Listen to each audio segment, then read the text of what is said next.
Hey, what's going on, my friends? It's Dave Sharpe. Welcome to Wake Up Legendary, my friends. Legends never die. That's right. That's what the hat says. Read it. Love it.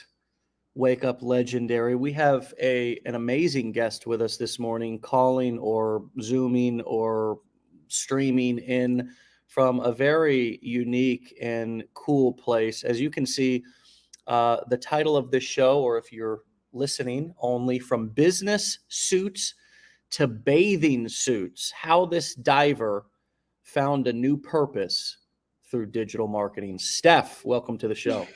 Thank you. Thanks so much for having me. Oh my gosh, you're so welcome. Tell us where you're calling in from. I'm calling in from my sailing catamaran in French Polynesia. Wow. How cool is that? I mean, I think it's cool. You must think it's cool too. Yeah, it's been a lifelong dream of mine. I just sailed across the Pacific Ocean, which was probably the top achievement of my life on a sailboat that I bought. And I'm here in a super remote with no other humans, and it's crazy. Oh, all right. So hold on a second. I am a boat captain, not like an official one, but just a legend in my mind. I do have a boat. I have a 30-foot center console, powered by, two 300 horsepower Yamaha engines. Um, and I sometimes concern myself with going, 30, 40, 50, 60 miles offshore. That's like a big thing. You're saying you just sailed across the entire Pacific Ocean? Yeah, in the past 6 months, I've sailed 7,000 nautical miles from Key West, Florida. I am so amazed right now and inspired by that. Thank Wow, you. taking that in. So tell us what led you to Legendary. What were you looking for? Do you feel like you found it? All the things. Tell us Steph's story. Yeah, absolutely. So I'm an ex-corporate exec. So I did the whole go to school, get a master's degree, have lots of student loans, and get a job, and then just work and work harder than everybody else, work longer than everybody else, don't take holidays, don't take weekends. So I worked in business consulting. So if you know anything about business consulting, you don't have weekends, holidays, nights. It just doesn't exist. And it was a blessing because I worked for 10 plus years. I made enough money to buy my boat. So I bought my boat and I kind of said, peace out, land, I'm out of here, and sailed into the sunset. And that was February 2020. So a pandemic hit, and my genius idea of teaching freediving on my boat and doing charters kind of didn't happen. And so here I am stuck in the remote Bahamas, not legally allowed to move, not able to make money for almost 8 months, living on a boat, which you own a boat, so you know how expensive that can be when a boat's just sitting there. It was beautiful because I was spearfishing every day and diving, and and it was the best place to be during the pandemic, but I wasn't making money. So I started researching ways to make money online. Tried the drop shipping, tried the Amazon stores, the Walmart stores, invested in some solar companies, and I truly was scammed. They actually did take my money, and I got zero return. And so I got really sensitive to making money online, and got really sensitive to people saying big income claims that this was working and that was working. And I had heard about affiliate marketing for a long time before I tried it. Saw it on Instagram, saw the income claims, and I was like, yeah, I've been there. I've been that sucker before. I'm not going to do it again. And then I actually had a friend from college way back when, and she's like, no, I'm doing it and it's working. You should give it a try. And she's like, it's a $7 course. If you don't like it, you're not going to lose thousands of dollars. And I tried Legendary actually for the first time as I was crossing the Pacific Ocean. So I did my 15-day challenge in July. I took my calls with Paul, my advisor, as I'm in 20 plus foot seas, and 30 knot winds sailing across the Pacific. Holy shit. Okay, keep talking. I'm listening. Yeah, so I did the 15-day challenge as I crossed the Pacific. One of the things that motivated me was I I got a long stay visa for French Polynesia, so I can stay in the country for a year. But one of the terms of that agreement is that I'm not allowed to physically work here. So I can't work physically in French Polynesia, so I can't teach freediving. I can't have people on my boat. So I needed this to work. If I want to stay here, I needed a way to make income. So I was really motivated. So I got through the 15-day challenge. I did the blueprints, and within 5 days, I launched my business, and I got my first commission in an hour. I got my first 4-figure commission in 10 days, and I made a profit month 1. And coming from a business background, being profitable month 1 of a business that you launched is just unheard of. And so, I mean, I've only been doing this 6 weeks now, but that was like sold. Like it's working for me. So I started just screaming it from the rooftops. I told everybody, anybody who asked me, I was like, don't do anything until I do it. And I can tell you that it works. And yeah, now I'm screaming it from the rooftops. Wow. So you were going through the challenge in 20-foot seas. Holy, yeah. this may just be the top, the most legendary story of all time of somebody going through the challenge. I mean, not only is it cool just to not non-nautical people, but if for anybody who has ever been on a boat and who gets, very easy. As a matter of fact, friends, I spent some ungodly amount of money to get what's called a sea keeper, which is a gyro stabilizer, which keeps my boat from rocking back and forth left to right, just so if there was a little ripple in the wave, I wasn't. So, I mean, it's so easy to get seasick. It's so easy to just feel, I would think, panicked or out of control going traveling in seas like that. And the fact that you were like on Zoom, I would assume, with your business plan advisor going through the challenge in 20-foot seas is just 50 hat throws, 50 high fives, 1,000 you are amazing, and just exactly what I needed to hear on a Friday morning. I mean, I'm ready to run through a brick wall. That's absolutely amazing. And so 6 weeks in, you're profitable. And I love what you said, because you do have a business. Now, let me say this for anybody who's listening. The average person who buys any how-to information online makes no money at all. I just want to say that, because I'm the guy who maybe people come looking at to see if I'm trying to pump out ridiculous claims. I'm not. This is just 800 plus stories of people, and I thought it would be a good idea to actually continue to interview our actual students here, right, instead of other gurus. I tend to think that people make no money because they take no action, sort of similar to a gym membership or anything else. But this is proof that when you your back is against the wall in a way, you do something about it. And oh, by the way, that's just the average. That's not just the average person makes no money at all buying legendary information. That's all books, all courses, all things out there, right? I think we have one of the most thriving communities out there on the internet with a lot of people seeing results. And in your case, it's not millions of dollars. It's not even hundreds of thousands of dollars, but you've done a market test and you found that test to be successful. And that is the green light that you needed. Is that reasonable to say? Yeah, absolutely. Absolutely. Yeah. So, okay. So 6 weeks in, your back is against, like, you kind of need this to happen also because it's sort of a first world problem. You want to live in the Polynesian, right? So you kind of need this to work.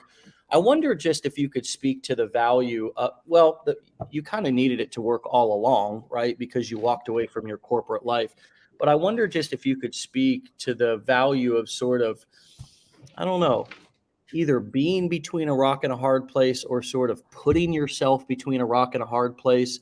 So you're not so comfortable that it's so easy to quit because you've got this other thing to fall back on, kind of like burning what do they say? Burning the boats, burning the ropes. I don't know, but kind of going all in on something and actually having some pain or some fear of something being your motivator. Can you talk about that a little bit and maybe how some people may be able to do that even if they're not on a boat somewhere, needing to make it work? Yeah, absolutely. So a little bit more into my story. Like I said, I did the corporate thing, but I did the whole society thing. So I was married. I had a house. I had a car. We had 2 cars. I had the gym membership. I had the literally business suits. I had to wear a minimum of 2-inch heels for my clients. So I was waking up at 4:35 a.m. every day to run my dog, to then go to the gym, to get to work before sunrise, leaving after sunset, coming home, fighting traffic so that I could make a hot dinner for a toxic relationship. And my flame was gone. There was no flame at all. I was just like a skeleton of a human, just kind of hypnotized, going through the motions and stuck, like literally stuck in the rat race. I was working to pay off my student loans, to support an abusive husband, and to pay for the lifestyle, the consumerism lifestyle that I had created, because that's what society tells you need to be successful and happy. And it was actually, I took a freediving course. And with freediving, it's all mental. So it's all about holding your breath and diving down without scuba gear. And so you are forced to look inward. And that's a scary place. And it was really reflective for me. And it was like a light switch turned on in that moment. I dove past 100 feet. And I came up and I took a breath, and it was like I just had clarity that I had never had before. And I had always said, one day I'm going to buy a sailboat and sail away. One day I'm going to buy a sailboat. And it was like that moment. And I was like, what am I doing? And from that moment, it took me a year. I got out of the toxic relationship. I bought myself a little beachfront condo. And I started traveling the world. I started traveling because now I'm not supporting a husband who's abusive and horrible and telling me that I'm all of these awful things. And so I actually started to rebuild myself from the ground up, my kind of Phoenix moment. And I said, I'm going to do this. So I bought the sailboat and I started putting things in place, and I sailed away. So for me, I always say that there was no plan B. There was no option of going back. Like going back to that life was never an option. So it was always, how am I going to make this work? How am I going to make this work? How am I going to afford this? So when I read Rich Dad Poor Dad, that really resonated with me. It was never that I couldn't afford this. It was, how am I going to afford this? Within the first year of owning my boat, I had to almost replace everything. So both of my engines went. I had a cracked block. I had a sail drive seal. I was literally sinking in the Bahamas, crossed the Gulf Stream, taking on water. Like the stories, we should hold my beer, Dave. We could go back and forth, right, with boat ownership. But just to your point, to me, yeah, it sounds luxurious. I'm here in French Polynesia, but it's not that I just want to live in French Polynesia. It's not just by happenstance, like, oh, I want to live in French Polynesia and it's because I'm spoiled. It's no, like, this living on the sailboat to me is freedom, and it's my rebirth, and it's me building myself from the bottom up of who I truly am. And I'm living now my pure passion, like 100% my pure passion. Everywhere I go, I'm teaching the locals to free dive, teaching them how to spearfish, how to sustainably harvest their own food so that they can support their communities. And I want to be successful financially so that I have more to spread, to give to people and help other people change their life, because I was able to escape the matrix. And if I can help just one more person escape the matrix and build themselves up from how they want to and live the way they want to, their pure passion and their pure intention, then I've done something right. So when you say like back against a wall, like there is no other option for me. I have to make this work, because I'll never go back to that. I'll never go back to life on land. Not the way that it was, at least. Right. Whew. Ooh, this girl is on fire. There was a comment I saw that Cindy said, I'd like to have your motivation. Now there's tons of comments here and lots of, we welcome and accept all comments here, but I wonder, just for those of you who are thinking or maybe experiencing some comparisonitis right now, right? Like, geez, I wish I had your motivation, or geez, I don't have a story like that, or whatever. I wonder if you're really honest, how you could look at your life and find some of the things that are really unacceptable for you as well, right? Some of the things that are unacceptable, but you've allowed to become normal. And Steph, how close were you to normalizing toxic abusive relationship? How close were you to normalizing mandatory 2-inch heels? What is this? I mean, like, that's nuts. Like, Yeah.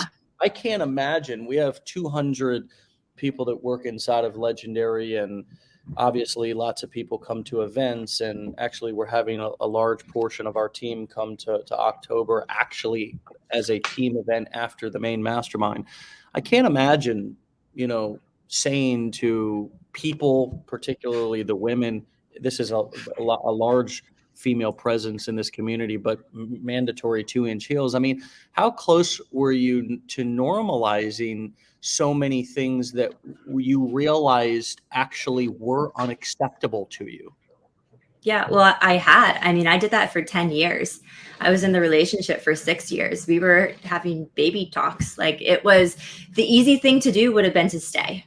That would have been way easier, way easier to just stay in the job and stay in the toxic relationship and stay in suburbia and stay in debt. That's way easier than making a dramatic change. I mean, I literally sold everything, bought a sailboat, and sailed away. I don't know of a more dramatic change, and that's hard.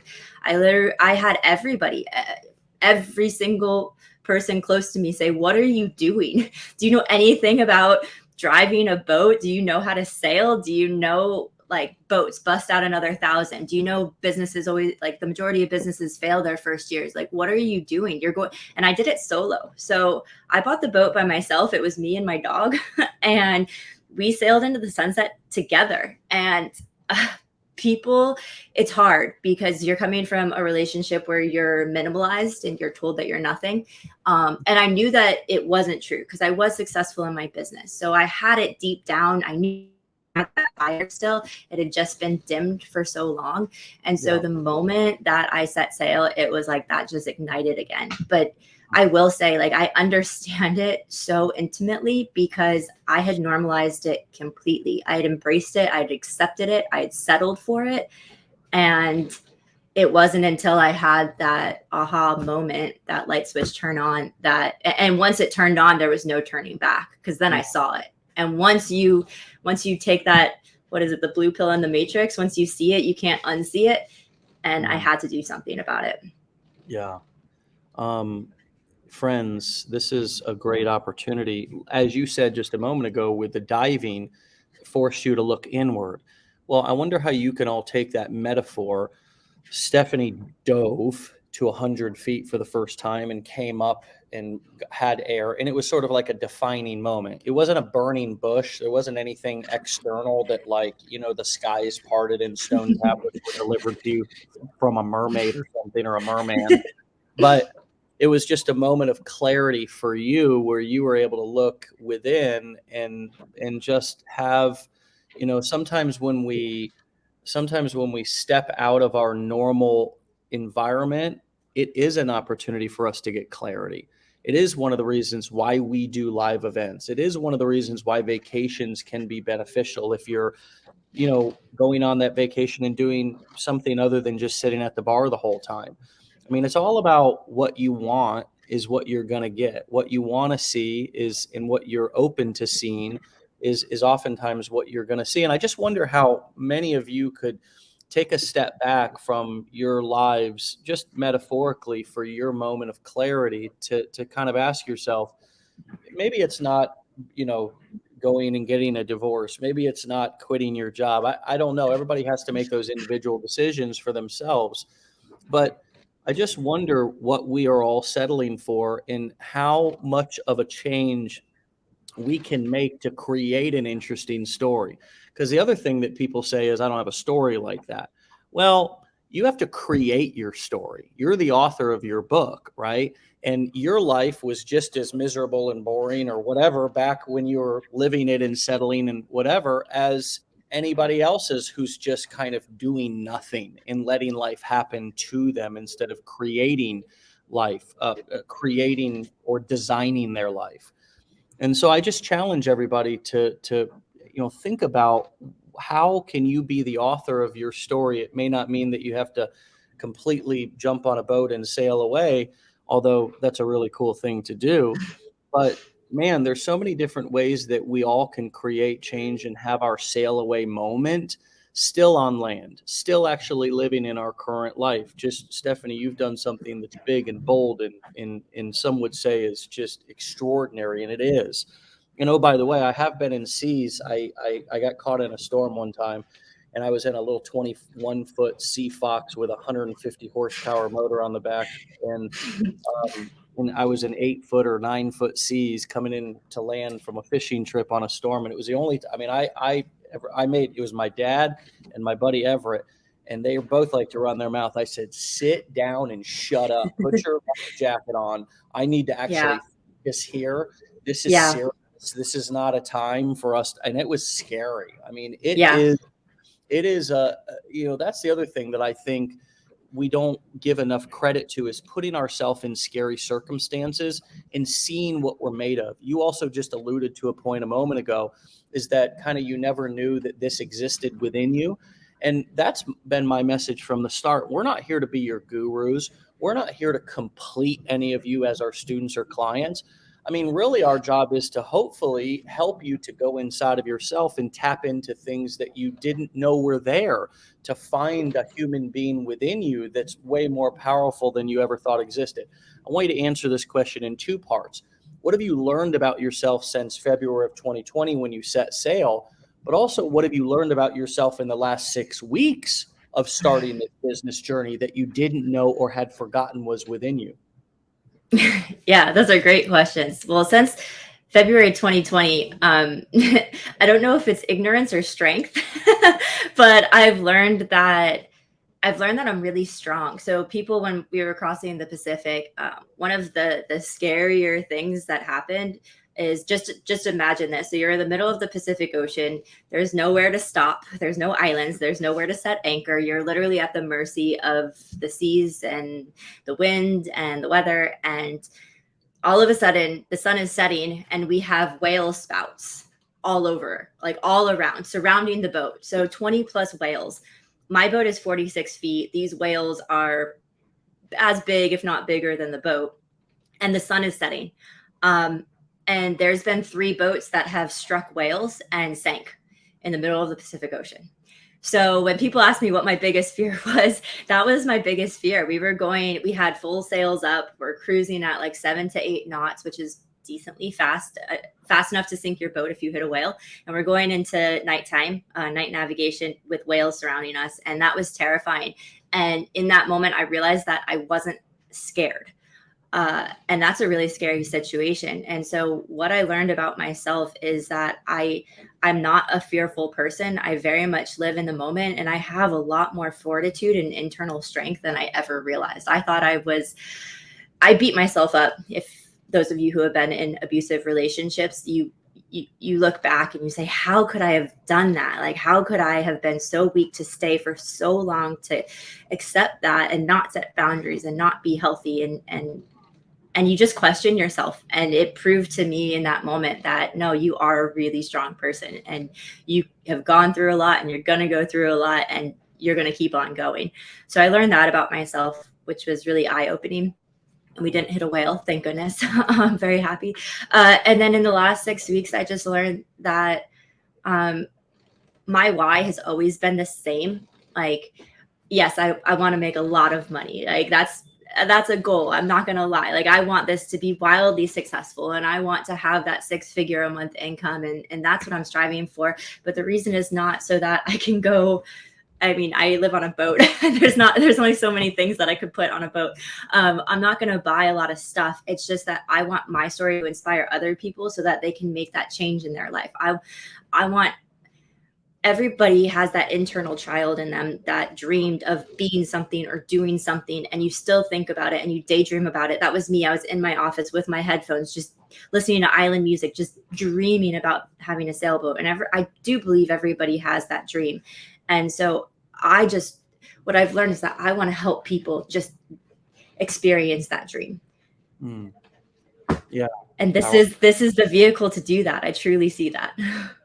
Yeah. Well, digital marketing skills are in general. I mean, we teach the core 4 business models to sell information online, and we give a very clear explanation about why we argue that that's the best business to have and operate in 2023 and likely beyond. It was the Right. best business model to operate back when I started in 2010-ish. And although I tried other things along the way, network marketing 15 times, selling physical products, I mean, all the things, I kept coming back to these business models, and they were exactly the business models that helped us get through the pandemic, that allowed us to become, for the second year in a row, an Inc. 5000 company.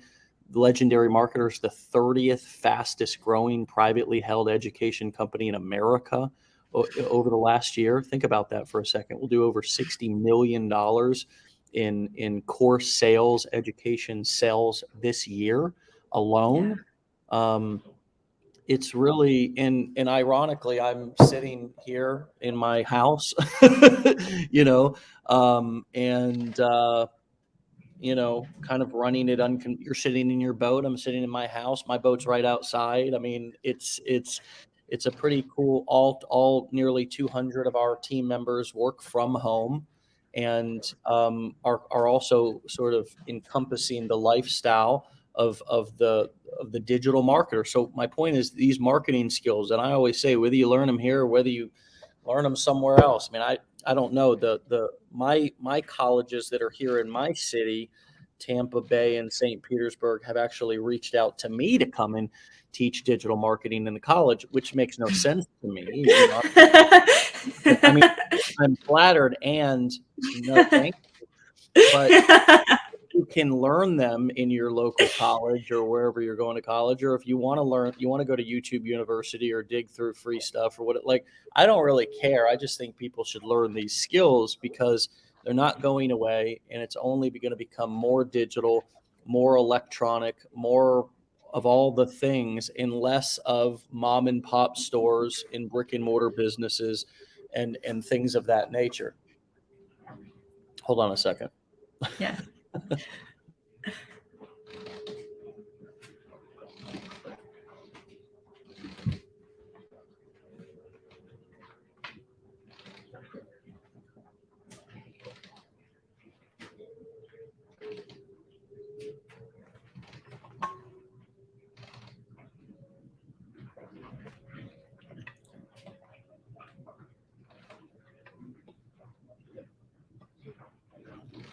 Sorry.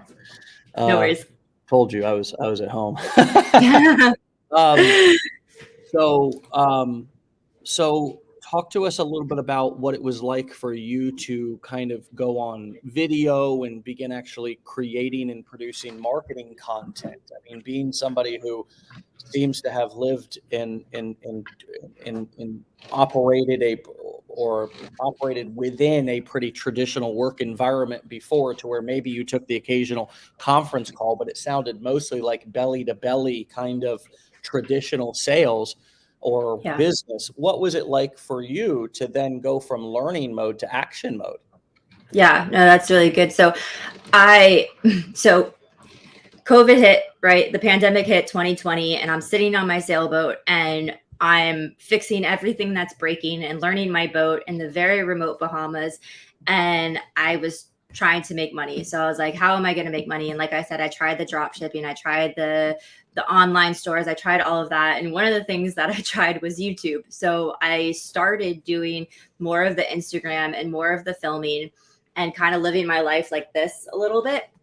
And it was very awkward for me because I felt like it was too much focus on me. I was like, okay, who wants to see me? Like, I'm being very self-centered and very like righteous, like, hey, look at me here in paradise while you're locked in your apartment in New York, can't even escape. And it was really hard for me, and it was polarizing. There was a lot of people who said, please keep sharing, we're living vicariously through you, and other people who are a bit resentful that here I am sitting in paradise. But what they didn't realize is, like, I was stuck too. I couldn't go to land. I couldn't buy groceries. The mailboat in the remote Bahamas was coming every 3 to 4 months. I was living on potatoes and carrots, like, and the fish that I was getting. So it was challenging too. But to your question, it gave me the opportunity to get comfortable with this, with becoming a voice and building my brand. And my goal, what made me okay with it, is I told myself, just be true to yourself. You have a message. Just be true to yourself. You have a message. And anytime I would ever film a piece of content, I would always repeat those two things to myself. I would say, be true to yourself. You have a message. And if I have a message that I think is going to help somebody, even just one person, then it's worth me being vulnerable to put myself out there, to film that piece of content so that they can get something from it and I can help them in some way. And it was really hard because, oh, my hair was messed up, or I messed up on that word, or I didn't look great there, or you're your own biggest critic, right? And then I started to realize, who are the people who inspire me the most? And it's the people who are unapologetically themselves. And the more human they are, the more I relate to them. So I started to realize that it's okay if my hair's messed up. It's okay if I mess up on a word, because you know what? It's not scripted. It's not rehearsed. I haven't edited things out. It's not fake in any way. It's authentic. It's true. It's real. And I'm being true to myself, and I have a message. And I had the opportunity to get really comfortable in front of the camera by building my brand. And my brand is just me. It's just me sharing my voice. So when I started doing the affiliate marketing, and I did the 15-day challenge, and I started filming my own content, at first it was a bit awkward because I felt like the whole imposter syndrome. I'm still really new to this. What do I have to say to anybody? I'm still learning. And it took me about a week. And then when I started to see results, I actually built out a couple sales funnels. So I'm also promoting fishing equipment, diving equipment, boating equipment. And I started to see it work across all platforms. And I gained confidence in the things that I already knew like the back of my hand, like which lure is going to catch you a big wahoo? What is the season for tuna? And so I used that to build my confidence. And the more experience that I got, the more confidence I got. And it's just grown from there. But if it's uncomfortable, it's because it's new. And that's exciting. It should be uncomfortable because you're growing. It's your stretch zone. You're outside your comfort zone. And that's how I think I know I'm doing something right, when I feel a little bit uncomfortable. And that's just the power of framing, right? Framing is a technique that can be used in any situation. And it's such a simple technique. It's all the lens or the frame in which you choose to see something through, friends. And the most simplest analogy is, if you put a painting or a picture on the wall, it looks totally different depending on what frame it's in. I mean, it could be in a big gaudy gold frame and it's just kind of like, oof, wow. Or a sort of an old, like weathered, repurposed wood frame that looks really kind of old and antique and cool. And it's kind of like, oh my God, I love that. Right. And it's like the same picture, but it's just being seen through a different frame. And we all have that opportunity to be able to see whatever we want through whatever frame we choose to see it through in our life.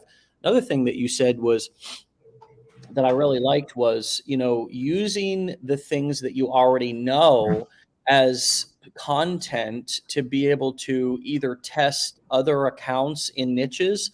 For example, do you know how many people, and maybe you follow some of them on YouTube, but I watch them for quite a while. There's so many sailing families and so many, like one of my favorites is Eric, the Norwegian sailor. Have you ever seen content on? No, Okay. I haven't. Okay. This guy, Eric from Norway, I don't know what his I'm going to actually share his, gonna share his YouTube channel with you. All right, this guy. Okay, and this is if anybody wants to see a little bit of what Stephanie is talking about, in terms of the craziness of the seas.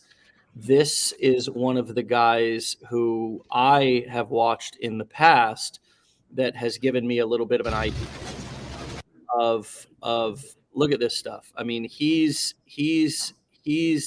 encountering storm force 10 seas. Not knowing. Look. I mean, this guy, and he's just out there. He's just out there in the middle of the Norwegian Sea, which is also look at this. I mean, which is also it's also cold. So it's both crazy, but it's also cold. And he's way offshore. He's not always on shore. He's way offshore. I've learned so much about fear, managing fear from this guy. And he really just has created a channel and content around what he loves to do, right? Like he loves to sail, and there's a lot of people out there in the world who also want to learn how to sail and who are doing much smaller sailing adventures than this guy. But this guy really does a great job at sort of taking you behind the scenes and taking you on the trips with him. Now, why do I say all that? I say that to say that that there's a huge, for just your situation that you're living in right now, there's so many people that would love to escape land, that would love to buy a sailboat. Like it's a dream. It's sort of like, oh my God, yeah, I'd love to learn how to sail, or even I have somewhat of a knowledge of sailing. How would I transition my life and unplug from the matrix and go and live while traveling, while sailing? I mean, who wouldn't want to do that, right? So there's ways to also then cross-sell and upsell other things by, if you have a channel or you have a niche where you're talking about living on the sea, well, what is people's number one challenge that they have of doing that? It's making money, right? So now all of a sudden you're not leading with make money online content, or you're not leading with marketing and entrepreneur content. That just happens to be something that is an offer in your back end, but your fronting in your your front facing content is all of this educational content about being on a boat, about living on a boat, about traveling via sea.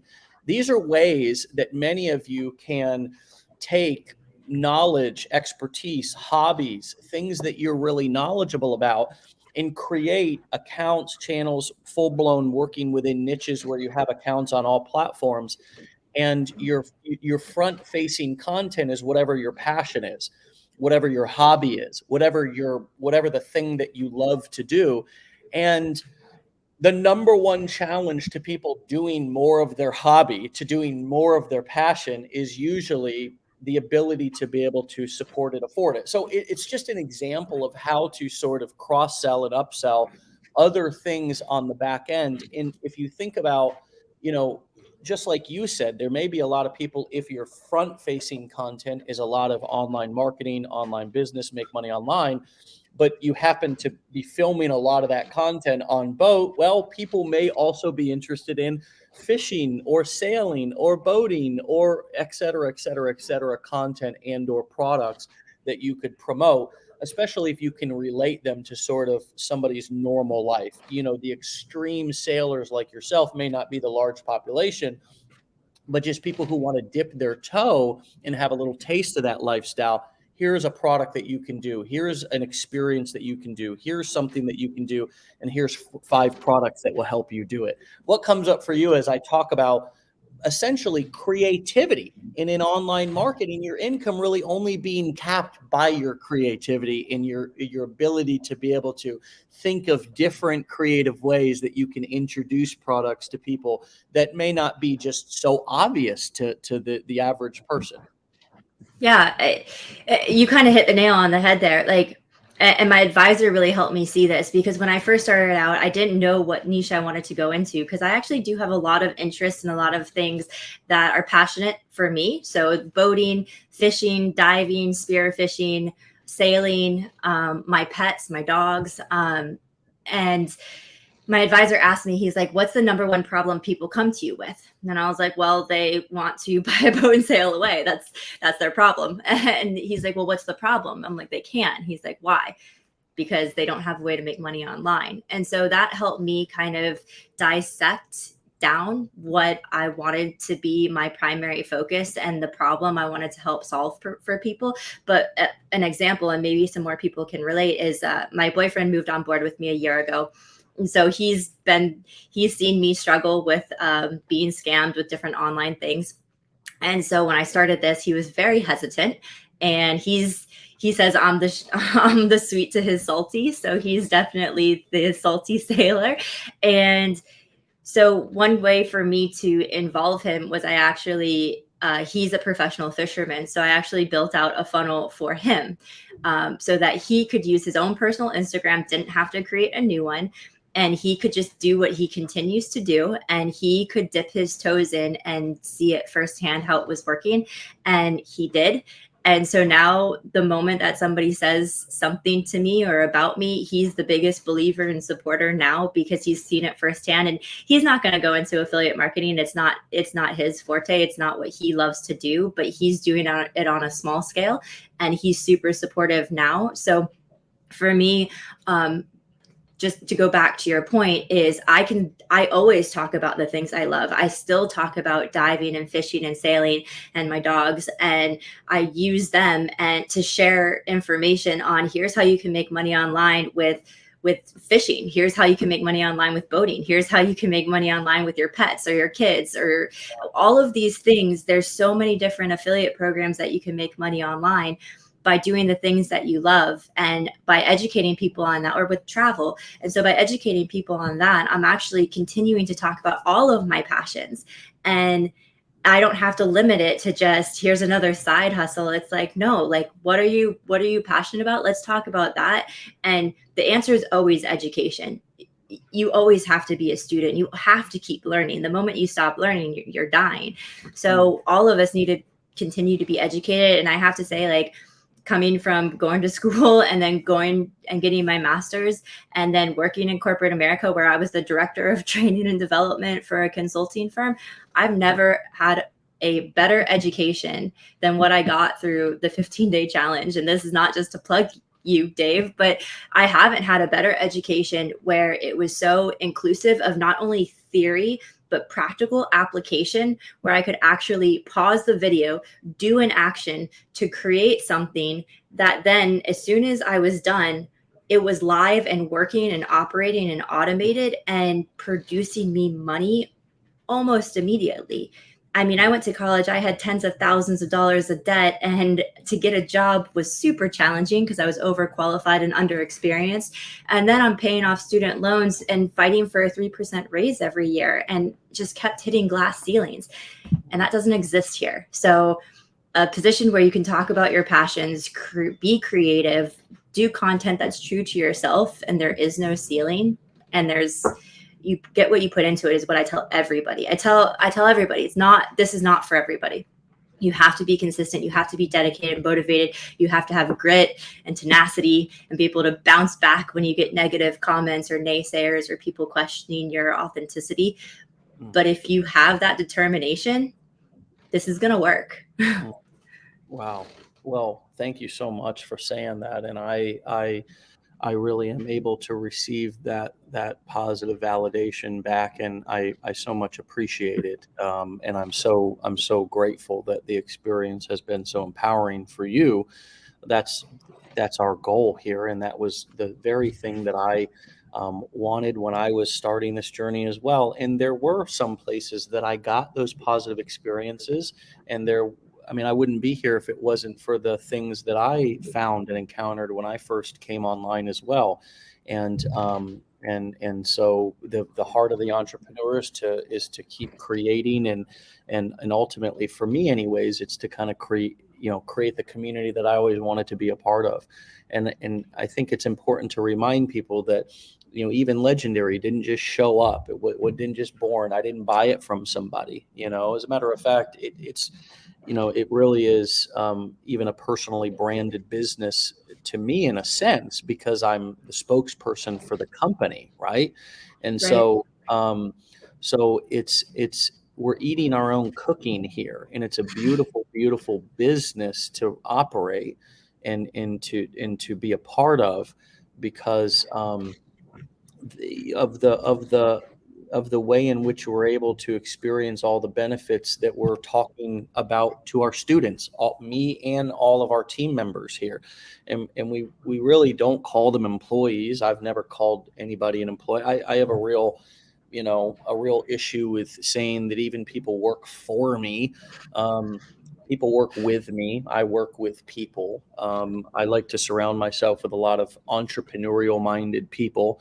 Some are intrapreneurial, meaning that they have entrepreneur spirit, but they like to work within teams. And that tends to be what we have here. It's a real different way of living and doing business if you look at what we're doing here, because none of this is based on fear or control. It's nobody's controlled, nobody's being feared or scared to stay or to do anything. People can come, they can go, they can join things, be a part of things for free. They can buy things if they want. Sure, we incentivize them to buy them sooner. We try to throw in bonuses and things of that nature. But even our team members, they all work from home, and we wouldn't have it any other way. And we just have built tracking systems and different methods to be able to track production, to be able to quote manage or lead people without needing to micromanage and to be all up in their stuff. There's so many layers to this that I love to point out, and I love to talk about and teach about from my own experience of building a company this size. And what I still love is seeing somebody like yourself who's been on the journey now for a very short period of time. And 6 weeks. 6 weeks. Surely your entrepreneur journey has you've been trying to get it off the ground for some time, right? It's not Yeah. like your first rodeo, right? And you worked in the business world for many years, but you're also at the beginning of your journey, and you've kind of got, you've got some knowledge, you've got a little bit of ignorance on fire, which is good too. Like, you don't know everything, right? So we have to be careful. Sometimes we try to learn so much, and then it's like, damn, we went from knowing nothing to now we know too much. And it's like we were all up in our head. I do want to go back to something that, and that's why I just want to say that I learn a lot from a little bit of mechanical education with a lot of experiential education. And the mechanical education is our courses and curriculum, but that's not meant to be the only element of the educational experience here at Legendary. It's why we do Wake Up Legendary. It's why we do events and masterminds. It's why we get on Zoom with people as they're going through the challenge, right? Because there's an experiential get out of your head and let's process the information. And let's also show via Wake Up Legendary, for example, how people are actually implementing it, right? We also do live coaching calls for everybody in the blueprints, 2 a day. We do Decade in a Day a few times or a couple of times a month, where we do a full day workshop of entering into a brand new niche you may have never thought you could actually build a business within. So keep that in mind, my dear friends, as you're going through and you're sort of, thinking that this is all mechanical. There is an experiential element of this whole thing that can be very powerful. And that's why it's kind of all here for you. It's all important. I feel like we at Legendary don't do anything that's not important. If we ever felt that something that we were doing was not important, we would stop doing it. But I want to go back to one thing as we bring this in for a landing. And we'll only be here a few more moments, but I want to check in since you are on a boat. Are you good for a few more minutes? Yeah, absolutely. Okay. It's actually 4 o'clock in the 4 o'clock in the morning here, so Oh my I am goodness. free all day. Okay. Okay. You literally waking up legendary, Yeah. I think, right? Versus Yeah, going to bed very absolutely. late. Yeah, you seem Yeah, fresh. yeah. Oh, no, Um, it's Sailor's Midnight is 9 p.m., so I'm good. right. Yeah, totally. I need some of that sailor's midnight in my life. Um, so I wanted to just go back to one thing and have you talk a little bit about fear again, because what you said earlier in the show is like one of the most profound things I've heard. When you were talking about, I realized as I was sailing through the Pacific Ocean, being surrounded by whales, that I wasn't actually a fearful person. However, there was probably a I'm assuming, you tell me if this fits or not, that there was long periods, if not maybe a lot of your life, where you did think that you were afraid, and maybe it was just that you were anxious and worrying about something happening in the future. But what you've learned about yourself is that when you're actually in the thing that you were worrying about before, you're not actually afraid. Can you say Yeah. more about that and let me know if that fits? Yeah, 100%. I mean, I always joke that I was born fearful because my mom said I didn't even want to come out of the womb because I just wanted to stay there because I was fearing what was about to come.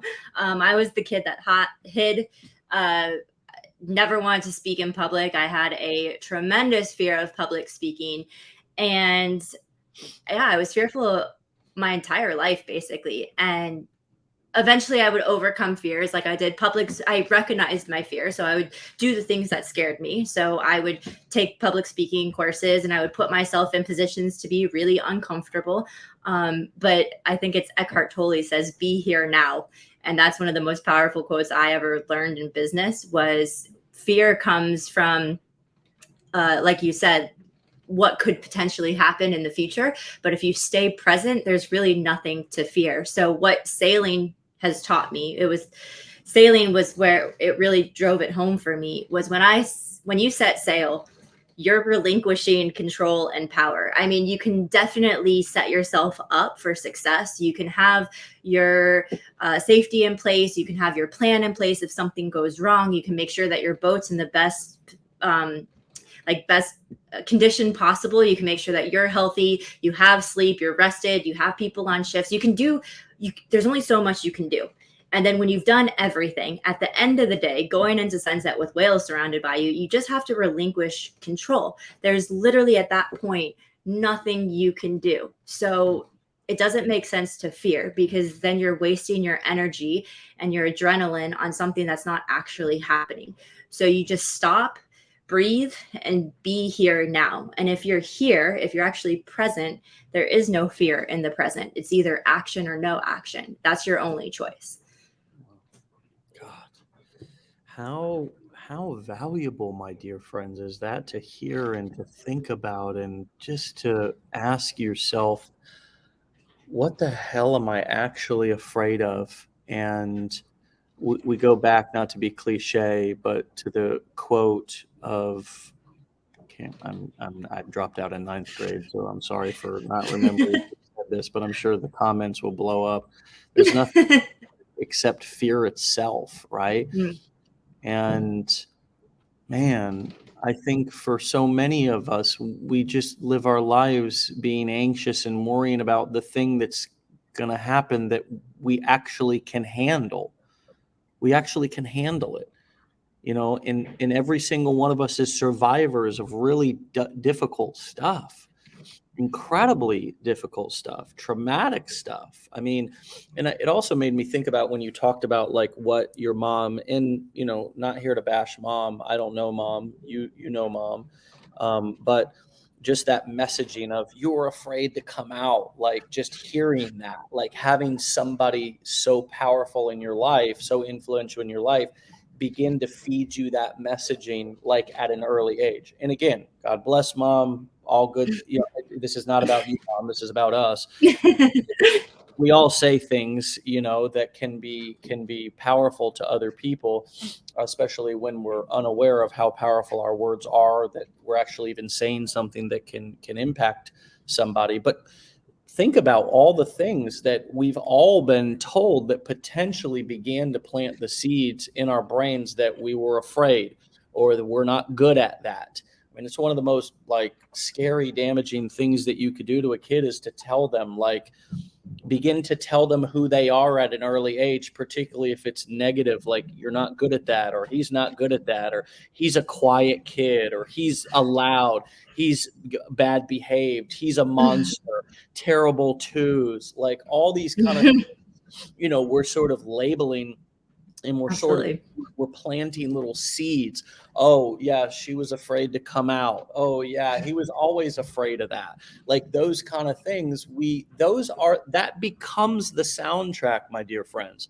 That becomes the soundtrack for many of us in the way in which we think about ourselves for years to come. And then we just start to recite it. Ever seen the Progressive commercial where the guy's the coach on how to not become your parents? Yeah. There's truth to that, right? Like in a way, we just kind of, if we just live by default and don't live with any intention, we do take on not only the things that were said to us, but in many cases, we take on the idiosyncrasies and the personality traits and the little weird things that our parents actually did, right? And then you're like, oh my God, my dad used to do that or whatever. And it's just kind of living by default. It's like, so I love that you shared that. And I've shared this a couple of times this week about the interview where I heard Jeff Bezos, CEO and founder of Amazon, not CEO any longer, but founder of Amazon, who said that I really don't deal with, I don't think he said no anxiety, but he said the way that I deal with my anxiety is just as soon as something comes up, I just shoot an email, just get the ball rolling. So at least the situation is not waiting on me. I'm now waiting on others, right? And I like to live my life like that. Like whenever people are waiting on me for something, or like a situation is waiting on me, it's like that tends to cause anxiety in me because I know, shit, I got to do that, right? Whereas if I at least just fire off an email or take even a little bit of action for whatever the situation is, it almost, well, in a lot of cases, eliminates the anxiety, just takes it right out of my head and off my heart. And then I get to move on to something else versus just sort of letting that sit. What comes up for you as I talk about dealing with anxiety and being sort of proactive with things that are on your to-do list? Yeah. For me, when I was going through the 15-day challenge, a lot of it was overwhelming because even though I have a business background, all of this was brand new. I'm the type of person where when I break my cell phone and I get a new one, it would sit on my dresser for months because I was so stressed about having to learn a new phone, learn the new technology. They've shifted the buttons around and I'm not a techie person. So this was all a little bit over my head. And I did step-by-step set up my sales funnel and I did my ebook, and all of this is brand new. And I didn't know if I did it right. I was hoping that I did it right. And the thing that helped me the most was I did my best. I did what I knew I could do. I went through the trainings and then I did jump on those live calls, the support calls and the hot seat calls. And that eliminated my fear. So what I did is I just put it into action and I gave myself a deadline. And I said, I'm going to have my ebook, my sales funnel, and my email campaign done by the 1st of August. That was my goal. And I met that goal. And then I signed up for, I don't know how many I've done. I've done at least one a week. Drew can attest to that, where I jump on. And even if I don't personally have a question, I just want to jump on and learn from others about what I might be doing wrong. And the first couple, I didn't speak at all. And then by my third one, I was the first person to raise my hand. And with the hot seat, I just said, okay, like, look at my stuff. Am I compliant? Like, am I legally compliant? Where am I breaking laws? Where am I breaking ethics? Like, tell me what I'm doing wrong. And I think by taking that ownership and accountability of, hey, Steph here, I am overly human and I'm going to mess up, and it's okay because we all mess up, but you're smarter than me. You're better than me in this certain area. This is what you've been doing forever and ever. And so let me strengthen myself by getting you to help me. And I think having that vulnerability of I'm going to be stronger by partnering myself with somebody who's better than me in this area has helped me overcome a lot of fear of launching. Because that was my biggest fear, was going public with all of this and then doing something wrong. And I didn't want that to happen, or having my email campaign not linked up, or not having my privacy policy right. I mean, there's a lot of moving pieces to this. You literally are a business owner when you launch this. And that's not something to be taken lightly. So having those support calls and those hot seat calls, my biggest recommendation for anybody getting started is throw yourself into the fire there, because they're so helpful. And that's the quickest way to overcome fear. It was for me. You answered 50 questions in that, particularly questions like, what was it like for you to be new? How did you humble yourself? How did you become vulnerable? How did you deal with limiting beliefs? I mean, eventually you threw yourself in the fire and kind of, okay. I mean, it's a reasonable thing to show up to a situation and sort of play the wall and observe a little bit, right? First, I mean, that's totally normal. It's totally responsible, smart thing to do. But then eventually being like, I have a seat here too. I earned my seat. I'm going to ask my question.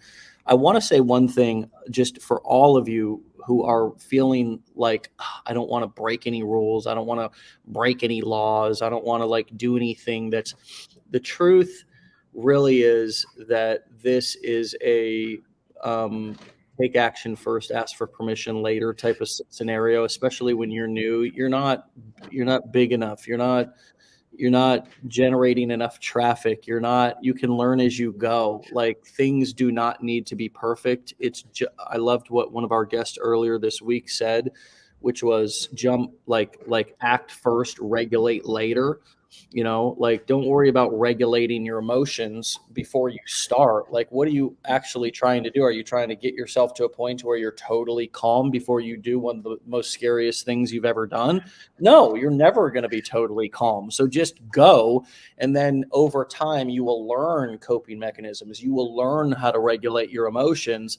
And maybe, just maybe, it's taking that action is the very anxiety medicine that you need. I know it is for me. When I'm sitting there getting ready to get ready, it's one of the most anxiety-ridden things. Think about, for any of you who have went skydiving before, it's getting dressed. I can remember skydiving, and I was just a wreck until I jumped out of the plane. And then it was like, holy shit, this is the most exhilarating thing I've ever done, right? But I mean, just getting dressed, signing the waivers, I'm thinking, oh my God, I'm signing my life away here. I'm going to die, and here I am. Family's not going to get a dime. You know what I mean? Away, getting dressed and you're climbing up into this shitty plane, and you're like, oh my God, this thing is going to crash. You're looking at the parachutes. You're like, oh my God, these things are old. It's not going to work, right? And then you just get up there, and just the moment that you actually step out of the plane, it's just like you naturally regulate. You naturally regulate your emotions. Your body knows what to do in moments. It goes back to trusting yourself and realizing that you probably aren't the fearful person that you think you are. It's just all of the anxiety, which is totally normal, that you're experiencing, worrying about the thing that you're not actually afraid of, that you can totally handle. And I think even more so in society, because we're always hurrying up and waiting. That would be the one thing that I would say that is working against all of us. And you're probably experiencing that a lot less now, being more connected to nature, the way that we were for hundreds of thousands of years. Human beings were actually more in nature, less rules, didn't have to be anywhere at a certain time. There was no clocks. There was no cell phones we were all staring at all day long, right? We didn't have to be anywhere at certain times. And so society also creates all this waiting time where it's like we're sort of used to standing in line.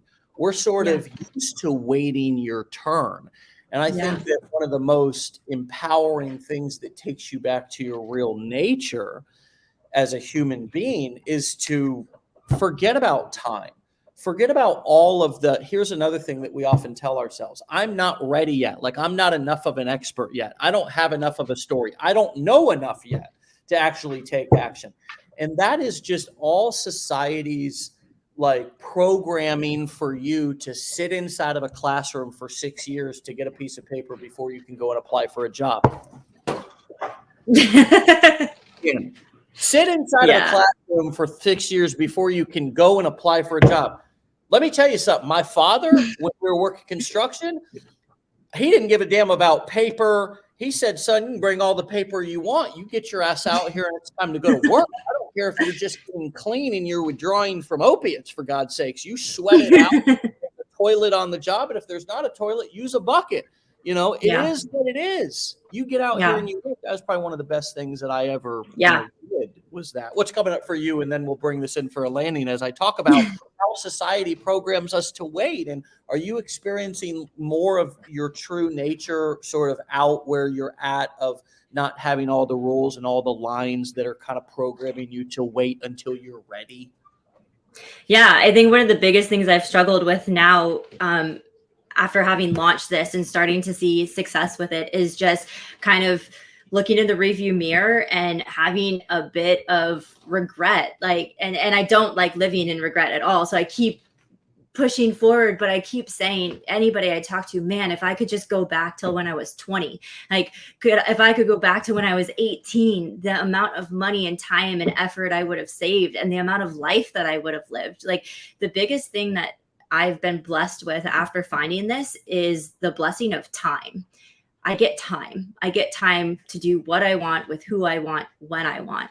And I don't have financial stresses anymore. And that's the biggest gift you can ever give anybody. I mean, I lay in bed in the morning, I don't have an alarm clock, and I have my beautiful, kind boyfriend next to me and my pup, and I can sit there and I don't have to leave them for 9 hours a day. I don't have to board a plane every Monday and come back every Friday. And that's been huge, because for the first, well, I'm 37 now. So for the first 34 years of my life, I was programmed to think that I would have to go work for 9 to 12 hours a day. And you are constantly waiting. You're waiting for that next paycheck. You're waiting for that next promotion. You're waiting for that next meeting. You're waiting in traffic hours and hours. The scariest time of my life was waiting in traffic in South Florida traffic during rush hour. Like, now I jump in the ocean, and kind of to your skydiving analogy, I teach people how to dive with sharks. That's one of the things that I do on my boat. And that whole preparation before they get in the water, they're sweating, they're shaking, they're crying. And then they get in the water, and I say it's the fear of the unknown, right? You fear what you don't know. And once you know and you have the knowledge, you no longer have fear of that. Then it's just action. And so once you learn how to read sharks' behavior and you realize they're not jaws and they're not man-eaters, they have this beautiful experience. And it's a really important lesson, like your skydiving lesson, is like, we're only fearful of things that we don't know. So the more that we learn and the more that we educate ourselves, the less fearful that we're going to get. But if you never jump out of that plane, or you never jump into the ocean, then you'll never know. So I guess my advice for anybody new would be, like, jump or dive. Like, take the dive, because nothing is going to change until you do. Take the dive, you won't die. Steph, my friend, what a show. What a show. And did you ever think that 6 weeks into this journey, you'd be here talking with me, doing such a powerful show? I mean, we're coming on and just crushing it like this. And you did. You're this is everything. You're crushing it. You're empowered. You're powerful. You're inspirational. I mean, was that something that you imagined or visualized or even thought was possible when you were signing up for that challenge, however long ago it was, a short time ago? No, not at all. When I first started, I reached out to a lot of the people who are a part of Legendary, and I work with Chelsea a bit now, who was just on the show recently, and Sean, and I told them, I was like, I got invited and I am so nervous. And the community here is so supportive. Everybody has your back. Everybody says, own it. You deserve this. Go get it. And that's what I love about this.